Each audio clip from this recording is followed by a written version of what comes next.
सुप्रभातम। प्रिय विद्यार्थियों, आप सभी का तिङन्त प्रकरण की कक्षा में स्वागत है। जैसा कि आपको विदित है, कोटा विश्वविद्यालय के बीए अंतिम वर्ष के पेपर सेकंड में व्याकरण इकाई में तिङन्त प्रकरण चलता है। तिङन्त प्रकरण की विगत कक्षाओं में भू धातु के पांचों लकार पढ़े, अध धातु के भी पांचों लकार पढ़े और हमने विगत वीडियो कक्षा में हम सभी ने एक हु धातु पढ़ना प्रारंभ किया था। हु धातु का अर्थ मैंने आपको बताया था दाना दनयो हो। दान का अर्थ यज्ञ के अंदर देवताओं को विधि पूर्वक कुछ हवन करना, कुछ प्रदान करना, तो वहाँ पे हु धातु का प्रयोग किया जाता है। और हु धातु का प्रयोग भक्षण करने के अर्थ में भी किया जाता है। इसके बाद में एक बार मैं आपको यह बताऊंगा कि विगत कक्षा में हम सब ने क्या क्या पढ़ा, ताकि आप पूर्व कक्षा में जो आपने पढ़ा है वो आप स्मरण कर सको। देखिएगा, आपके सामने उपस्थित है। कल हमने सबसे पहले यह देखा था कि हु धातु का अर्थ क्या होता है। इस स्लाइड में आप देखते रहिएगा ताकि आप स्मरण कर सके। पहले तो हु धातु का अर्थ देखा था। हु धातु परस्मैपदी पदी है। उसके बाद में हमने ये सभी जो रूप है, जुहोति, जुहूतः, जुहवती, जुहोशी, जुहूथ, जुहूथ, जुहोमी, जुहुवह, जुहुमः, इन सभी में हु धातु में कौन सा प्रत्यय करने से कौन सा पद बनता है, इसके बारे में हमने विशेष चर्चा की थी। उसके बाद में आपके सामने एक सूत्र पढ़ा था हमने, जुहोत्यादिभ्य श्लू। वह उस सूत्र का नाम था कि हु आदि धातुओं में शप का श्लू हो जाएगा।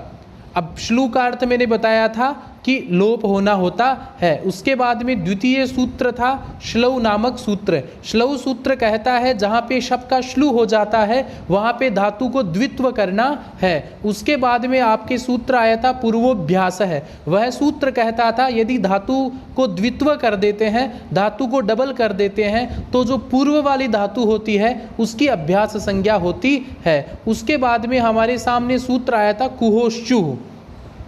कुहोश्चु सूत्र क्या करता है कि जब धातु द्वित्व होती है, पहले वाले धातु को हमने अभ्यास संज्ञा कर दी होती है, तो वहाँ पे कुहोश्चु सूत्र क्या करता है, उस अभ्यस्त पद के स्थान पर यदि क, ख, ग, घ, ङ और है आ जाए तो वहाँ पे क के स्थान पर च, ख के स्थान पर छ, ग के स्थान पर जय, घ के स्थान पर झ, ङ के स्थान पर य और ह के स्थान पर झ आदेश कर देते हैं। समझ में आ गया। उसके बाद में एक सूत्र आया था अभ्यासे चर्च नामक सूत्र। वह सूत्र क्या कर देता है कि जो अभ्यास में होता है उसका सामान्यतया तीसरा वर्ण आदेश कर देता है। उसके बाद में एक सूत्र था प्रत्यय लोपे प्रत्यय लक्षणम। वह सूत्र कहता था यदि प्रत्यय का लोप हो जाता है तो उसको आश्रित मानकर होने वाले कार्य हमें कर देना चाहिए। उसके बाद में एक सूत्र आया था न लूमतांगस्य नाम का सूत्र आया था। वह सूत्र क्या कहता है कि यदि आपने लोप की जगह है लुक, श्लू और लुप, इन तीन पदों का प्रयोग किया है, ये तीन पद लोप के समानार्थक है, यदि आपने तीन पदों का प्रयोग किया है तो उनको प्रत्यय को आश्रित मानकर होने वाले कार्य हमें नहीं करना है। इस प्रकार से इन तीनों और लोप के बीच में मैंने आपको भेद को बताया था। उसके बाद में हमने जुहोती रूप सिद्धि बनाई थी। उसके बाद में जुहूतः बनाया था। उसके बाद में हमने जुहवती रूप सिद्धि भी बना ली थी। उसके बाद में आज हम जुहोसी रूप सिद्धि हम सभी बनाएंगे। तो ये देखो, यह तो मैंने आपको बताया था कि कल हमने क्या पढ़ा। अब हमारी कक्षा प्रारंभ होती है, रूप सिद्धि है जुहोशी। प्रिय विद्यार्थियों, मैं बारंबार आपको स्मरण करवा रहा हूँ ताकि आपके ये कक्षाएं किसी भी प्रकार से भार नहीं हो, आपके समझ में आ सके।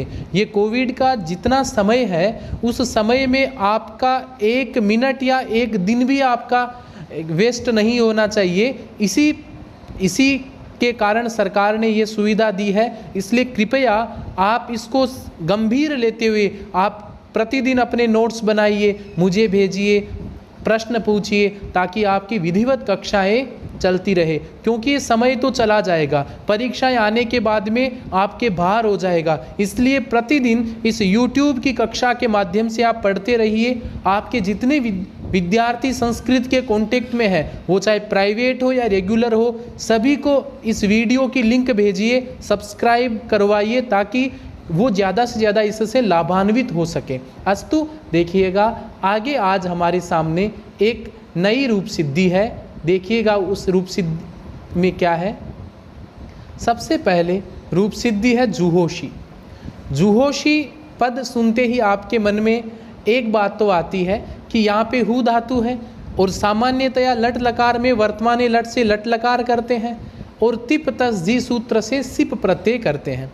आपने देखो कल मैंने आपको प्रारंभ में अभ्यास करवाया था, तो जुहोशी में हु प्लस सिप बराबर जुहोशी बन रहा था, ठीक है ना। उसके बाद में क्या होगा, तिंक्षित सार्वधातुकम से सार्वधातुक संज्ञा, कर्तरी शब्द से शप का आगम। ये तो सामान्यतया सभी वर्तमान काल के लकारों में कर रहे थे, ठीक है। अब जुहोत्यादि गण में क्या होगा, पहला सूत्र क्या था, जुहोत्यादिभ्य श्लूह सूत्र।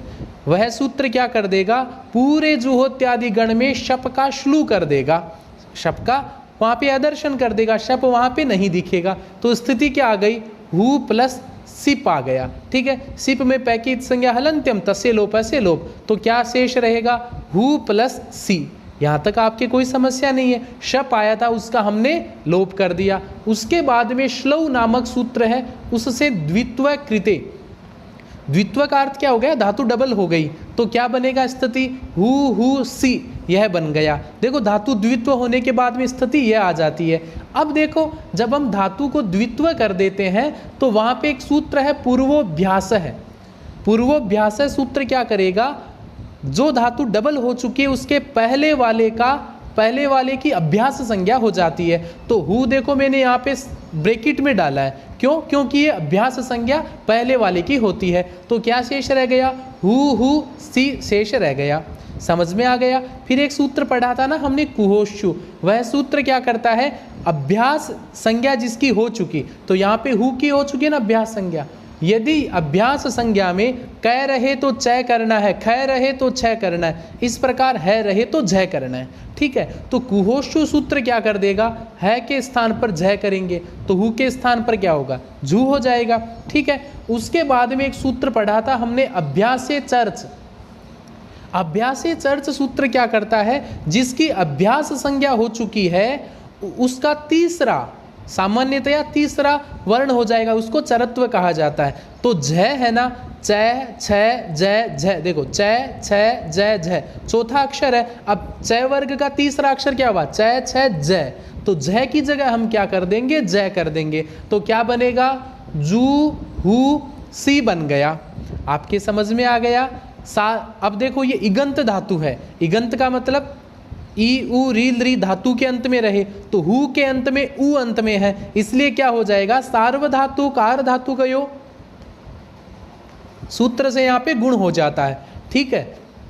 तो देखो गुण क्या हुआ, जू हु का गुण हो गया हो, और ये पड़ा है सी, ठीक है। अब एक सूत्र है आदेश प्रत्ययो नामक सूत्र है, वह सूत्र क्या कर देता है, ये जो दंत्य स है ना इसका मूर्धन्य श कर देगा, तो क्या बन जाएगा, जुहोशी बन जाएगा।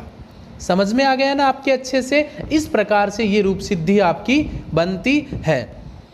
अब एक बात बताऊं मैं आपको, अब ये जो सिप है, अब ध्यान से सुनो, अब आपके मन में ये शंका हो सकती है कि जुहोती जुहूत है, तो तस में तो आपने जुहूतः कर दिया और यहाँ पे जुहोशी हो रहा है, वहाँ पे गुण क्यों नहीं हुआ। तो आपको समझा दूं मैं कि एक सूत्र है सार्वधातुकम अपित नामक सूत्र है।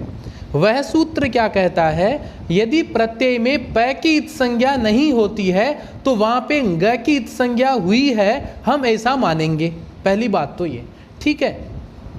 और जहाँ पे ग की इत संज्ञा होती है ना, वहाँ का गुण, वहाँ पर गुण का निषेध हो जाता है। तो देखो यहाँ पे हु धातु है और प्रत्यय है यहाँ पे सिप, प्रत्यय कौन सा, सिप, तो सिप में तो पैकित संज्ञा होती है, इसलिए सार्वधातुकम अपित सूत्र लगेगा ही नहीं, क्योंकि वह तो वहां लगता है जहां पैकित संज्ञा नहीं होती है।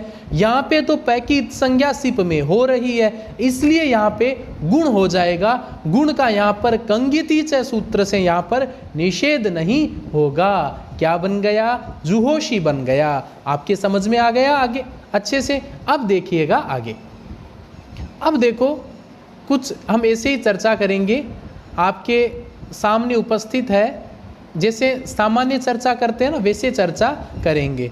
अब आपको एक बात तो पता चल गया कि जुहोत्यादि गण में पहला काम जुहोत्यादि व्यश्लुह, मेरे साथ अभी याद कर लो ताकि अभी आपको याद हो जाएगा। पहला काम क्या होगा? जुहोत्यादि व्यश्लुह, उसके बाद में श्लव सूत्र, उसके बाद में पूर्वोभ्यास है, उसके बाद में कुहोश्चुह, उसके बाद में अभ्यासे चर्च। इन 5 सूत्रों को आप याद कर लो। पहला काम शप का लोप, शप का श्लू या लोप, उसके बाद में धातु को द्वित्व, फिर पहले वाली धातु की अभ्यास संज्ञा, फिर कुहोश्चु से सकार वर्ग आदेश करना है, अभ्यासे चर्च से तीसरा वर्ण करना है। काम आपका लगभग समाप्त हो गया, ठीक है। उसके बाद में क्या करना है? जहाँ जहाँ पे पै की संज्ञा होती है वहाँ पे गुण कर दो, और जहाँ जहाँ पे पै की संज्ञा नहीं होती है उनको कहेंगे अपित, और जहाँ जहाँ अपित होता है वहाँ पे ग की संज्ञा मानी जाती है, और ग की संज्ञा होने के कारण वहाँ पर कंगिति च सूत्र से गुण का निषेध हो जाएगा। समझ में आ गया? चलो आपके सामने रूप सिद्धि है, जुहूत है, तो जुहोती जुहूत है, जुहवती जुहोशी बना लिया।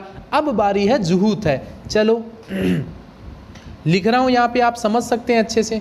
हु धातु वर्तमाने लट से लट लकार, तिप तस्जी सूत्र से यहाँ पर थस प्रत्यय, कोई दिक्कत नहीं है यहाँ तक। लट लकार सार्वधातुक लकार है, इसलिए तिंक्षित सार्वधातुकम सूत्र से सार्वधातुक संज्ञा, कर्तरी शब्द से शपागम। अब देखो पांचों के पांचों सूत्र कंटिन्यू लगा दो। पहला सूत्र जुहोत्यादिव्य श्लू सूत्र से शप का लोप, वापस यही स्थिति आ गई आपके सामने, ठीक है। फिर श्लव सूत्र से धातु का द्वित्व, चलो ये हो गया धातु का द्वित्व। फिर क्या करोगे? कुहोश्चु सूत्र से क्या करेंगे? कुहोश्चु सूत्र से चकार वर्ग आदेश करेंगे, तो इस है का क्या हो जाएगा? जू हो जाएगा, कोई समस्या नहीं है यहाँ तक। उसके बाद में अभ्यासे चर्च सूत्र है, वो तीसरा वर्ण कर देगा, क्या बन गया? जू बन गया। तो स्थिति क्या आ गई? जू, देखो ये तो एक ही है, जू हु थस बन गया। मैं यहाँ लिख देता हूँ ताकि आप बिल्कुल कंफ्यूज नहीं रहो। देखो जू हु थस, यहाँ तक किसी भी प्रकार की दिक्कत है क्या आपके? नहीं है। अब एक बात बताओ, यहाँ पे सार्वधातुकम अपित सूत्र लगेगा क्या? लगेगा या नहीं लगेगा? कहाँ लगता है वह सूत्र? जहाँ पे प की इत संज्ञा नहीं होती है वहाँ लगता है सूत्र। चलो ये प्रत्यय हमारे सामने थस प्रत्यय है, क्या थस प्रत्यय में इत संज्ञा हो रही है क्या प की? कहाँ हो रही है? स और थ पड़ा है, नहीं हो रही है ना। इसलिए यहाँ पे सार्वधातुकम अपित सूत्र क्या कर देगा? गित मान लेगा, ग की इत संज्ञा हुई ऐसा मान लेगा। और जहाँ पे ग की इत संज्ञा होती है वहाँ पे कंगिति च सूत्र है ना, वो सार्वधातु कार धातु को ये सूत्र से जो इस हु का जो गुण हो रहा था ना उसका निषेध कर दिया। सैका कर देंगे रुत्व विसर्ग, क्या बन गया? जुहूत है बन गया। क्या बन गया? जुहूत है। देखो विद्यार्थियों, आप यदि ऐसे सूत्रों को समझोगे ना, अब आपके प्रतियोगी परीक्षा में क्या आएगा? जुहो थ आ गया और जुहू थ आ गया। अब आप कंफ्यूज हो जाओगे। यदि आपको ये पता है कि यहाँ पे तो थस प्रत्यय है, थस प्रत्यय में पै की संज्ञा होती नहीं है, इसलिए सार्वधातुकम अपित सूत्र लगेगा, गीतवद भाव मानेंगे, गुण नहीं होगा तो जुहू थ ही होगा। ये आप अच्छे से समझ लोगे। आगे बढ़े। अब रूप सिद्धि है जुहूत है, इसमें हु धातु, इसमें थ प्रत्यय होगा। सामान्य सी बात है। पांचों सूत्र कंटिन्यू याद रखो। पहला काम जुहोत्यादिव्य श्लू सूत्र से शप का श्लू, उसके बाद में श्लव सूत्र से धातु को डबल द्वित्व, पूर्वोभ्यास से अभ्यास संज्ञा, कोशु से जय सुत्व हो गया ना, अभ्यास चर्च से जू, तो क्या बन गया? जू हु थ। एक बात बताओ, इसमें सार्वधातुकम अपित सूत्र लगेगा क्या?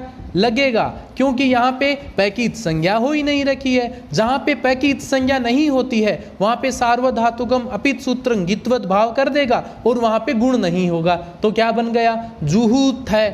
विसर्ग क्यों नहीं आया? क्योंकि थ प्रत्यय हो रहा है, थ के बाद में विसर्ग होने की स्थिति तो है ही नहीं हमारे सामने। ठीक है, आगे बढ़ते हैं। अब देखो आपके सामने रूप सिद्धि है जुहोमी, बनाते हैं, बहुत ही सरल है। आप थोड़ा सा समझ लेते हैं ना तो आपको बड़े अच्छे से समझ में आएगी। ठीक है, अब देखो हु धातु मिप प्रत्यय है। ठीक है, चलो वही सार्वधातुक संज्ञा कर्तरी शब्द से शप का आगम, जुहोत्यादिभ्य श्लू सूत्र से शप का श्लू हो गया। ठीक है, मिप में पैकित संज्ञा हलंत्यम तस्य लोप से लोप, श्लौ सूत्र से धातु को द्वित्व, कोष्ठु से चुत्व, उसके बाद में अभ्यास चर्च से चरत्व, क्या बन गया, जूहू मी बन गया। देखो मैं यहाँ पे लिख देता हूँ आपके समझ में आ जाए। पहला तो लिख दिया मैंने जू, दूसरा मैंने लिख दिया हु, तीसरा मैंने लिख दिया मी। यहाँ तक आपकी कोई दिक्कत नहीं है। हु का जू बनाना बहुत ही आसान है, बस 5 सूत्र आपको याद रखना है। ठीक है, अब एक बात बताओ, इस हु है इगंत है, ई उ रील री अंत में रहे, वहाँ पे सार्वधातु कार धातु को ये सूत्र गुण करता है, तो गुण करेंगे या नहीं करेंगे? चलो सार्वधातुकम अपित सूत्र लगेगा क्या? सार्वधातुकम अपित सूत्र जहाँ पे पैकित संज्ञा होती है वहाँ पे नहीं लगता है। यहाँ पे मिप में पैकित संज्ञा हमने कर ली, इसलिए यहाँ पे अपित नहीं होने के कारण, पित होने के कारण यहाँ पे सार्वधातुकम अपित सूत्र गित्वत भाव कर देगा और कंगिति च सूत्र से यहाँ पर गुण का क्या हो जाएगा, निषेध हो जाएगा। तो क्या बनेगा, पैकित संज्ञा, गुण का निषेध नहीं होगा यहाँ पे। ठीक है, तो सार्वधातु कार धातु के सूत्र से यहाँ पर क्या हो जाएगा, गुण हो जाएगा। क्या बनेगा, जुहोमी। बस यहाँ पे गुण होने का कारण सिर्फ एक है, मिप में पैकित संज्ञा। बस समझ में आ गया आपके अच्छे से। पैकित संज्ञा नहीं होती ना तो हु का हु ही पड़ा रहता है यहाँ पे। आगे बढ़ते हैं, उसके बाद में है रूप सिद्धि जुहू वह। चलो हु धातु है, वस प्रत्यय है, प्रत्यय कौन सा है यहाँ पे, वस प्रत्यय है। ठीक है, क्या करेंगे, सबसे पहले कर्तरी शब्द से शपागम 5 सूत्र लगा दो। जुहोत्यादिभ्य श्लू सूत्र से शप का श्लू, श्लौ सूत्र से धातु का द्वित्व, उसके बाद में कोष्ठु से चुत्व, उसके बाद में अभ्यास चर्च से चरत्व, क्या बन गया, जूहू वस बन गया। लिख देता हूँ यहाँ पे आपके समझ में आ जाए, जू हु, उसके बाद में वस। एक बात बताओ, इसका गुण होगा क्या, होगा या नहीं होगा? गुण होगा तो क्यों होगा, नहीं होगा तो क्यों नहीं होगा? सार्वधातुकम अपित सूत्र लगेगा ना, लगेगा, क्योंकि यहाँ पे वस प्रत्यय में कहीं पर भी पैकित संज्ञा नहीं हो रही है, इसलिए सार्वधातुकम अपित सूत्र गित्वत भाव करेगा। और सार्वधातु कार धातु को ये सूत्र से गुण प्राप्त था ना, उसका कंगिति च सूत्र से निषेध हो गया, तो क्या बन गया, जुहू वस बन गया। सै का हमने रुत्व विसर्ग कर दिया, क्या बन गया, जुहू वह बन गया। समझ में आ गया। उसके बाद में जुहू में हु धातु है, मस प्रत्यय है।